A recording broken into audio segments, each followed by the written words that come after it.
The internet rumors that somehow Israel is behind the Charlie Kirk murder. And, I don't believe it for 1 second, but I want you to, make a statement. It's so absurd. That's insane. That's insane. Israel also changes the orbit of the moon. Israel pushes the sun. I mean, the whole thing is, who said it's that? Not only insane, I think it's so absurd, so stupid, and so ridiculous. You can't believe that people are saying that. They just found the perpetrator. I am your guest host, Misty Winston. Apologies for not being Jimmy Dore. We are going to move on now to talk about an article that just came out in the Grayzone by Max Blumenthal and Anya Parampil, who are fantastic. And this is that Charlie Kirk refused Netanyahu funding offer and was frightened by pro-Israel forces before death, friend reveals. Now, you can think whatever you want to think about whether or not Israel's responsible for this or they're not, but I do think that what is very telling about what's happening right now is that they have very clearly lost control over the narrative and over their image. And immediately people are willing to question them on this. And I think that that's at least something good, is that now. You're right, 9 times out of 10, probably 10 times out of 10. Right. Blaming Israel. Did Israel do it? Probably yes. Yeah. They just shown there's literally no rule that they obey. No, that I mean, like, yeah. Oh, is North Korea a rogue nation? Yeah, really? Yeah, they're really out of control. So a Trump insider and longtime friend of Charlie Kirk tells the Grayzone how the assassinated conservative leader's turning point on Israel influence provoked a private backlash from Netanyahu's allies that left him angry and afraid. The source said anxiety spread within the Trump administration after an apparent Israeli spying operation was uncovered. Charlie Kirk rejected an offer earlier this year from Israeli Prime Minister Benjamin Netanyahu to arrange a massive new infusion of Zionist money into his Turning Point USA organization, America's largest conservative youth association, according to a longtime friend of the slain commentator speaking on the condition of anonymity.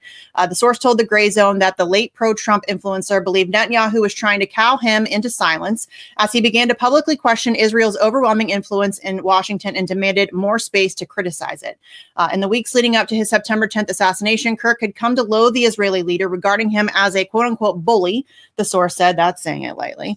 Kirk was disgusted by what he witnessed inside the Trump administration, where Netanyahu sought to personally dictate the president's personnel decisions and weaponized Israeli assets like billionaire donor Miriam Adelson to keep the White House firmly under its thumb. According to Kirk's friend, who also enjoyed access to President Donald Trump and his inner circle, Kirk strongly warned Trump last June against bombing Iran on Israel's behalf. Quote, Charlie was the only person who did that. They said, recalling how Trump barked at him in response and angrily shut down the conversation.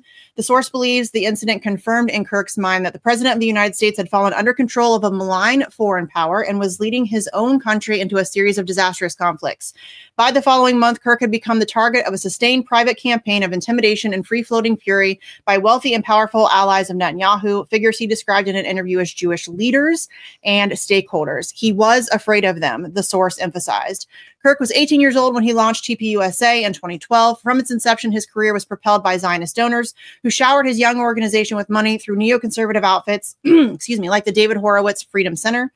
He repaid his wealthy backers over the years by unleashing a relentless fire hose of anti-Palestinian and Islamophobic diatribes, accepting propaganda trips to Israel, and sternly shutting down nationalist forces challenging his support for Israel during TPUSA events. In the Trump era, few American Gentiles had proved more valuable to the self-proclaimed Jewish state than Charlie Kirk, but as Israel's genocidal assault on the besieged Gaza Strip drove an unprecedented backlash within grassroots right-wing circles, where only 24% of younger Republicans now sympathize with Israel over the Palestinians, Kirk began to shift. At times, he towed the Israeli line, spreading disinformation about babies beheaded by Hamas on October 7th and denying the famine imposed on the population of Gaza. Yet he simultaneously ceded to his base, wondering aloud if Jeffrey Epstein was an Israeli intelligence asset, questioning whether the Israeli government allowed the October 7th attacks to proceed in order to advance long-term political goals, and parroting narratives familiar to his most vociferous critic on the right, streamer Nick Fuentes.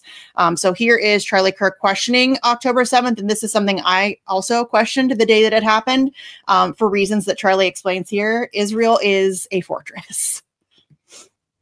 Oh, come on now. Where is it? Where is it?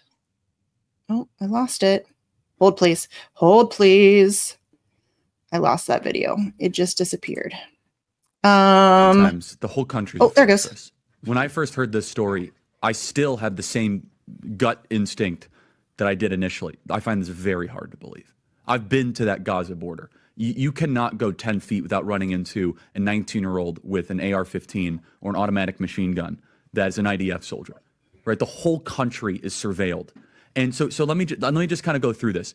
We don't talk about Israeli politics very often, and most Americans don't know this. The last 9 months, Israel was on the brink of civil war. It's not an exaggeration. This judicial stuff, there were hundreds of thousands of Israelis taking to the streets because Bibi Netanyahu was basically redefining the Israeli constitution. That's not an exaggeration, right? He said the judicial branch has too much power. There were protests planned this week against Netanyahu, where they anticipated tens of thousands of people to take to the streets. That's all gone, Patrick. Netanyahu now has an emergency government and a mandate to lead. I'm not willing to go so far that saying that Netanyahu knew or there was intelligence here, but I think some questions need to be asked.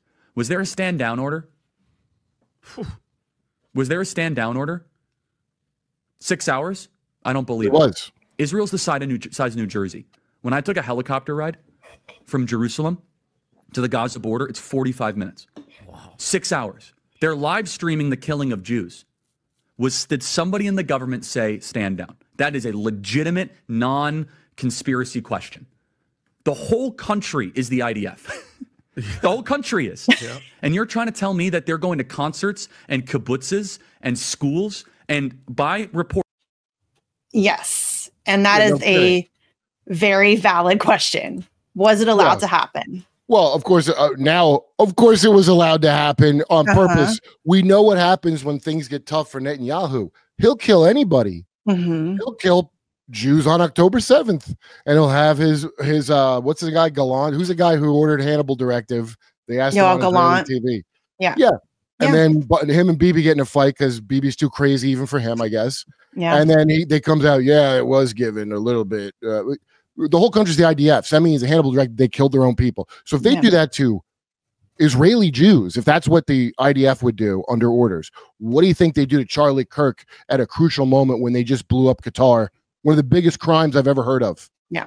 And listen, Gaza was one of the most it's a tiny area, and it was one of the most surveilled pieces of land on the planet. I mean, period. There's absolutely you cannot convince me, not to mention the fact that the Egyptians warned Israel in the weeks leading up to October 7th. So I'm sorry that people just blank you out if they don't want to hear it. But Charlie Kirk was a true believer. I didn't realize that. I was like, oh, surely he knows better. But no, he's a pretty young guy, and he probably started to dawn on him.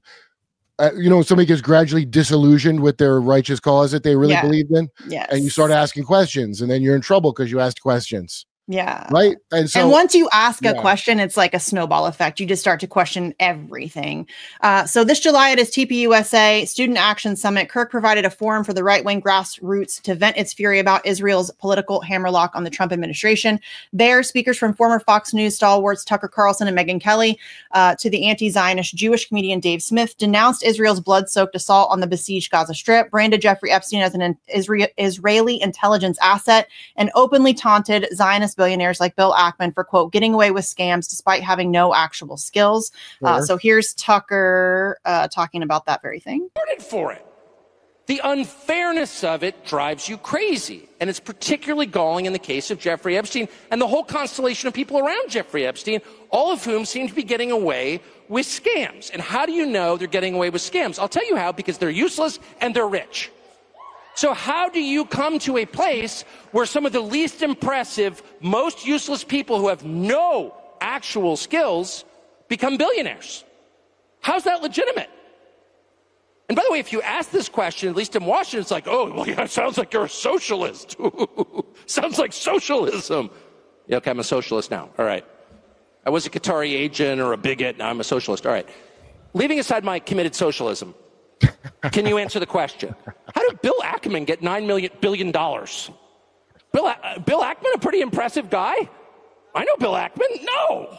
Jacking up the prices on drugs. Like well-connected and super aggressive. That's it.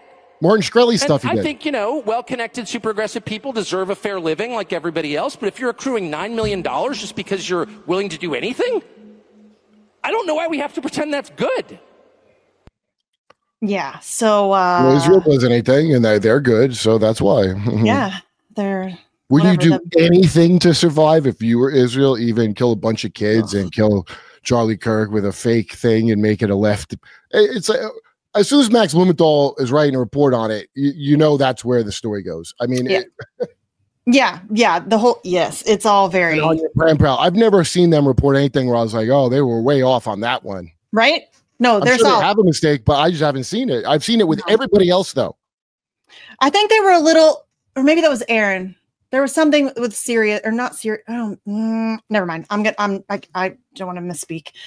Okay. So following the confab, Kirk was bombarded with infuriated text messages and phone calls from Netanyahu's wealthy allies in the U.S., including many who had funded TPUSA. According to his longtime friend, the Zionist donors treated Kirk with outright contempt, essentially ordering him to fall back into line. There you go. Yes. Quote, he was being told what you're not allowed to do, and it was driving him crazy, Kirk's friend recalled. The conservative youth leader was not only alienated by the hostile nature of the interactions, but quote unquote, frightened by the backlash. I get it. The friend's account dovetails with those of multiple right-wing commentators with access to Kirk. Quote, I think in the end, Charlie was going through a spiritual transformation.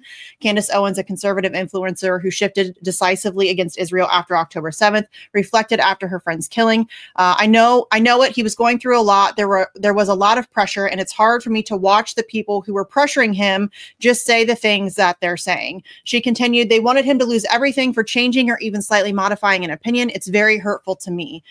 Kirk appeared visibly outraged during an August 6th interview with conservative host Megyn Kelly as he discussed the menacing messages he was receiving from pro-Israel bigwigs.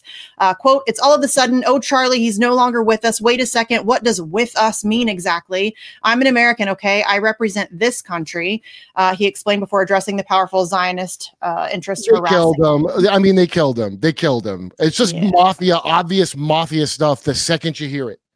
Well, and it's very clearly to not just because he was Charlie Kirk and very influential. And I think the demographic with which he was influential also matters because it was young, like it's college kids, right? And that's a very powerful demographic. So I think that matters. But I also think that this is very clearly to install fear, right? This is really about not necessarily Charlie Kirk, but you don't want to do a Charlie Kirk. If you even start to slightly question, this could be what happens to you. That's, kind of the goal here, I think. So, quote, the more that you guys privately and publicly call our character into question, which is not isolated, it would be one thing if it were just one text or two texts. It is dozens of texts. Then we start to say, well, hold the boat here, Kirk continued. To be fair, some really good Jewish friends say that's not all of us, but these are leaders here. These are stakeholders. He went on to complain to Kelly, quote, I have less ability to criticize the Israeli government than actual Israelis do. And that's really, really weird. In one of his final interviews conducted with Israel's premier influencer in the United States, Ben Shapiro, Kirk once again tried to raise the issue of censorship of Israel critics. Quote, a friend said to me, interestingly, Charlie, okay, we've pushed back against the media on COVID, on lockdowns, on Ukraine, on the border. Maybe we should also ask the question, is the media totally presenting the truth when it comes to Israel? Just a question. It's never just a question. So here is Charlie Kirk speaking with Ben Shapiro. We've pushed back against the media on COVID, on lockdowns, on Ukraine, on the border, so like maybe we should also ask a question. Is the media totally presenting the truth when it comes to Israel? Just a question, that maybe we shouldn't believe everything the media says, because I know I've been conditioned to ask a lot more critical questions over the last couple of years. So Ben, some people would accuse Israel of wanting to ethnically cleanse. Some people in the Israeli government are saying, again, it's all over the place, right? You have opinions all over. In your opinion, what would a good outcome 5 years from now be, and how does one respond to the claims of ethnic cleansing? Can't I ask feel those bad for that guy, man. He was, because I was very hard on him when he goes, I'm just going to trust my friends in the government. Yeah. And we were all hard. I was hard on him. I mean, well, I assumed that he wasn't a true, I assumed he was like, no, I think he was like a genuine guy. And then you can see him having to put together, it's pretty hard to put together that the entire system of your government is completely corrupt and owned by a series of mafias. Yeah. It's hard to put that together when you're young. I know from just saying it to people that are younger than me, they're all like, that's crazy. And I go, you don't got to believe me now. Well, that's a really hard pill to swallow, right? Like to realize and come to terms with the fact that everything you ever thought is a lie. Yeah, so like that's back, and that was a huge amount. Unbeknownst to me, he was pushing back an enormous amount because the stakeholders, by the way, oh my God, I love that title. The stakeholders were, hey, we're the billionaires here and you're the punk puppet that we are paying. Yeah. You Yes. know, the only reason Breaking Points can talk about Israel is because they're getting that Pierre Modry, he's Persian or something, so they can talk about Israel. It just depends on whoever who's your funding billionaires. you. Don't go against your billion. Oh, people go audience capture. Oh no, I want to be billionaire captured. Morons. Yeah. That's exactly what it is, too. Billionaire captured. Okay, according to Kirk's longtime friend, Kirk's resentment of Netanyahu and the Israel lobby was spreading within Trump's inner circle. In fact, they said the president himself was terrified of Netanyahu's wrath and feared the consequences of defying him. During the past year, the Trump insider was told by contacts in the White House that the Secret Service had caught Israeli government personnel placing electronic devices on its emergency response vehicles on 2 separate occasions. While the Grayzone was unable to confirm the story with the Secret Service or White House, such an incident would not have been unprecedented. Indeed, according to a report in Politico citing 3 former senior U.S. officials, a cell phone spying device was placed by Israeli agents, quote, near the White House and other sensitive locations around Washington toward the end of Trump's first term in 2019. Which is not surprising. Former UK Prime Minister Boris Johnson recounted a similar incident in his memoir, writing that his security team found a listening device in his bathroom soon after Netanyahu used his personal toilet. There is currently no evidence of an Israeli government role in Kirk's assassination. However, that has not stopped thousands of social media users from speculating that the pro-Trump operatives' shifting views on the issue contributed in some ways to his death. And by the way, Miriam Adelson, Sheldon Adelson's wife, who is the person involved with all of this, was also the one that ran the spying operation on Julian Assange in the Ecuadorian embassy, where they were placing listening devices in the women's restroom to spy on him and all of his visitors, including his doctors and lawyers. So this is not unprecedented. By the time of publication, over 100,000 Twitter X users have liked a September 11th post by libertarian influencer Ian Carroll, declaring about Kirk, quote, he was their friend. He basically dedicated his life to them, and they murdered him in front of his family. Israel just shot themselves. That's a bold statement. Many advancing the unsubstantiated theory have pointed to a Twitter X post by Harrison Smith, a personality at the pro-Trump InfoWars network, stating on August 13th, almost a month before Kirk's assassination, that he was told by, quote, someone close to Charlie Kirk that Kirk thinks Israel will kill him if he turns against Israel, end quote. The frenzied speculation has set off shockwaves in Tel Aviv, where Netanyahu was compelled to explicitly deny that his government killed Kirk. Sign. Yeah. That's not a good. Like I said, I think you are having issues. It's like his O.J. Simpson "If I Did It" press tour. You know, the last time I saw someone in a Utah setting, it was that district attorney who came out to get it, not being charged with anything like this, came out to say he's not a satanic cannibal, and everyone's like, why would you? No one said that about you. Like, yeah, why? Okay. This is it doesn't look good to come out. No. But not first good. of all, Netanyahu, normally, what would he be doing? He'd be like, this is anti-Semitic. Of course he would. Yeah. And that's coming. That'll be coming for sure. So this is him making sure that you know that Israel did not assassinate Charlie Kirk. Before I let you go, I want you to address one thing, and it's just the absurdity of it. Some of the internet rumors that somehow Israel is behind the Charlie Kirk murder, and I don't believe it for 1 second, but I want you to make a statement. It's so absurd. That's insane. Israel also changes the orbit of the moon. Israel pushes the sun. I mean, the whole thing is. Who said it's that? Not only insane. I think it's so absurd, so stupid, and so ridiculous. You can't believe that people are saying this. They just found the perpetrator. They'll get to the bottom of this, but they go. They have no limits. When you hate Jews, when you hate the Jewish state, you're willing to say anything and promote all these absurd rumors. And by the way, they're willing to kill us all the time. I mean, that's what they're doing. And over the centuries, when Jews, especially in the Middle Ages, the horrific Middle Ages, the worst things were said about Jews you can possibly believe. We were poisoning the wells. We were drinking the blood of Christian children. You name it. I mean, these things, that continued actually up to the Holocaust. The Nazis said the same thing. We're carrying vermin. We're spreading disease. And people believed it. And every time they believed it, this was a prelude to a greater and greater massacre, culminating with the worst massacre of all, the Holocaust. Well, since then, we've learned, when people spread these lies about us, prepare yourself for the assault. And, they're trying to delegitimize the state of Israel. Charlie Kirk said to me that He wrote me this detailed letter. You have to fight the slander. These untruths, these vilifications have consequences. And he was right. But I'll tell you one thing. We're fighting on the battlefield against the terrorists and winning. You are the terrorist. And he was terrorist. fighting on the battlefield of ideas.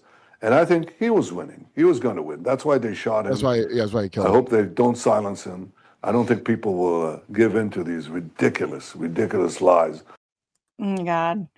You can't say that every single time. Number one, you go, oh, Israel moves the sun.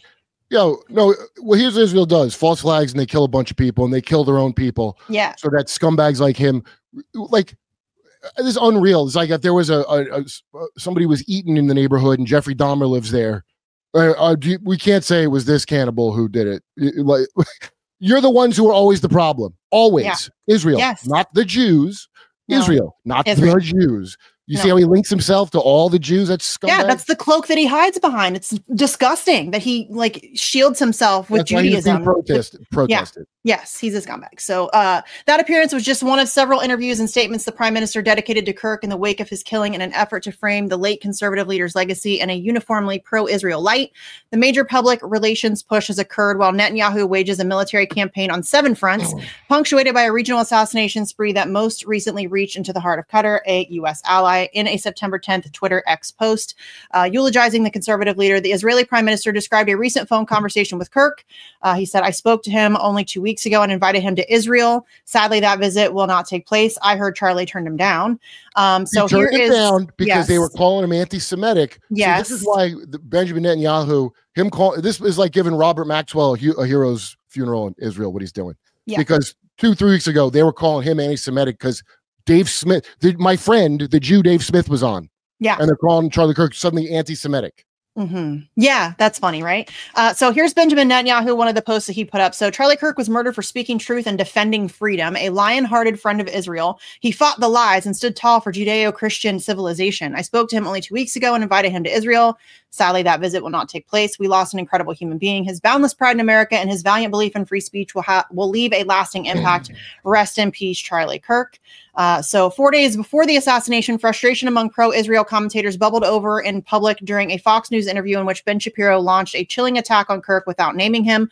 Quote, the problem with a big tent is that you may end up with many clowns inside, Shapiro told Fox host and fellow Zionist gatekeeper Mark Levin in an apparent critique of TPUSA. Just because you're saying somebody votes Republican, that doesn't mean they ought to be the preacher at the front of the church. They're not the person that ought to be leading the movement. If they are spending all day criticizing the president of the United States as covering up a Mossad rape ring or being a tool of the Israelis for hitting a Iranian nuclear facility. When Kirk took his usual place at the front of the church 4 days later, he was cut down by a sniper's bullet. Within 24 hours of Kirk's death, Shapiro announced that he would be launching his own campus speaking tour, vowing, quote, we're going to pick up that bloodstained microphone where Charlie left it. Yeah. So, and then here's Tommy Borum, not familiar with him. They would, if Charlie turned heel on Israel, they would have someone shoot him at an open air event, and they would have some idiot groiper with a genetically anomalous issue there to be the patsy fall guy, part of why you never make a deal with the devil in the first place. That sums it up very nicely, what he said. That sums it up just perfectly. Yeah. Max Blumenthal, like I said, Max Blumenthal weighing in on it that way. And Anya. And Anya Parampal, both of them weighing in on it makes my wild speculation feel very confident now because they're usually right. Ben's going to replace him, that popular guy. Yes, and let's not even get started with that. But the idea that Ben is so swiftly, after criticizing him just days ago, after going after Charlie and trashing him publicly, again, not naming him, but still everybody knew who he was talking about. So now days later be like, I'm going to pick up his bloodstained microphone and continue his work. Shut up. Jesse Jackson with the bloody Martin Luther King shirt. He's so gross. Yeah, this is the other thing, though. It doesn't necessarily have to be Mossad because these are Zionist billionaires, the mega group you've heard of. So this is just gangsters. Like, Israel can have it farmed out.